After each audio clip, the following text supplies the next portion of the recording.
আমি শুধু দুটা কথা বলবো। এক নাম্বার হচ্ছে আমাদের যে কোটা সংস্কার আন্দোলন যারা করছিল, এই আন্দোলনটাই হচ্ছে মুক্তিযুদ্ধের প্রকৃত চেতনা। কারণ আমাদের ৭২ সনের সংবিধান আমাদের মুক্তিযুদ্ধের সবচেয়ে বড় চেতনার মধ্যে একটা ছিল হচ্ছে অসাম্য, বৈষম্যহীনতা, equality of opportunity, non discrimination. আমাদের ঢাকা বিশ্ববিদ্যালয় এবং বিভিন্ন পাবলিক বিশ্ববিদ্যালয় আন্দোলনকারী ছাত্রদেরকে রাজাকার ট্যাগ দেওয়া হচ্ছে। আমরা এটা প্রত্যাখ্যান করছি।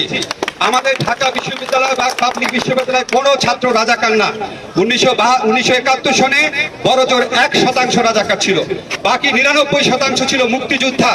কাজে আজকে যায় সন্তানদের দেখছেন তারাও মুক্তিযোদ্ধার সন্তান, তারা এই জনযুদ্ধের মুক্তিযুদ্ধের সন্তান। তাদেরকে রাজাকার ট্যাগ দেওয়া বন্ধ করেন, রাজাকার ট্যাগ দেওয়ার রাজনীতি সরকার বন্ধ করেন। এটা করতে করতে আপনারা মুক্তিযুদ্ধের চেতনাকে হেয় করছেন। সেকেন্ড কথা হচ্ছে আমাদের ছাত্রদের উপর যারা গুলি চালিয়েছে, মেরেছে, এটা হচ্ছে ফৌজদারি অপরাধ, এটা হচ্ছে মার্ডার, এটা